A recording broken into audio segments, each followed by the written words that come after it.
The Biography of Al Capone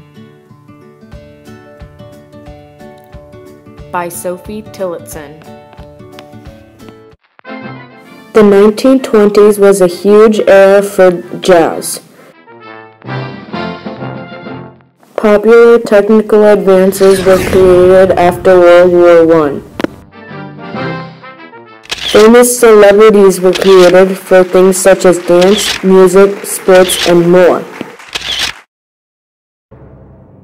But little do people know about the organized crimes of the 1920s.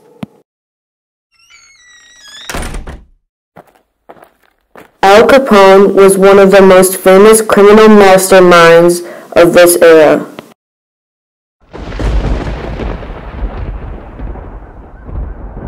Some called him Scarface because of the scar that he got on his cheek during a fight. Al Capone was born on January 17, 1899 in Brooklyn, New York. He grew up taking Catholic school, but then was expelled when he was 14 for assaulting one of his teachers. Al Capone was known for being associated with really popular gangs and for breaking the rules of prohibition. Al Capone was important because he impacted so many people's lives and shaped the way of crime, even though that wasn't necessarily a good thing. Represents the theme, throwing your money around doesn't solve things, because he might be seen as a good person because he donated to charity, but where he got the money was not good. He also represents the theme, fun and games won't last you long, because firstly, the economy was going very downhill around this time, and secondly, he only lived 48, which is pretty young, because he fooled around and went to jail and died of illness. He was jailed in 1929 for various crimes, but also in 1931 for tax evasion. In 1939, he was shifted to a hospital for getting treatment for his late-stage syphilis. He stayed at Union Memorial Hospital and ironically donated 2 Japanese weeping cherry trees to them. Al Capone definitely demonstrated a fear of the future because he was considered a crime lord and did lots of harm to those around him, which made society scared for future criminals like him in the years to come. Al Capone was definitely seen as an infamous criminal to the public. As far as outer orientation, Capone was seen as always smartly dressed and being a respectable businessman.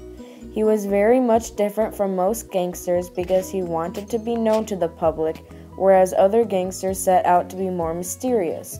In an article I found by Jonathan Ig, he states that he didn't see it necessarily as something God would consider a sin because he was protecting himself. He was protecting his family, and he was protecting the business that he needed in order to take care of his family. This shows that Capone's inner orientation did very much care for others, despite the things he did to victims. President Donald Trump and drug lord El Chapo compare best to criminal Al Capone. President Trump compares because in the recent election he's been criticized for potential conflicts of interest and for not releasing his tax returns for the American people to see. Al Capone led a shady business and got arrested for tax evasion. El Chapo compares to Al Capone because he is a very well-known drug lord and has led powerful crimes over illegal substances like Capone. If I were to give a lesson about Al Capone to my students, I would tell them, the crimes and harm that Al Capone committed are definitely not what you should be inspired by. You should have all the same reasons to be driven to do things, but good things, not crimes. You should be motivated to do things for your family, for support, and for justice, but you should never use the motivation negatively like Al Capone. I would most definitely would not be friends or associate myself with him if I were placed back in the 1920s because one wrong move and he could hurt me or those around me in a jiffy. I would just choose to stay away from him always because if you're his friend, he might rely on you to do something you don't want to, and then you'll be in a very bad position. I would not like to be his enemy either, because I don't understand why anyone would want to be enemies of someone who has such power yet such bad intentions. Thanks for watching.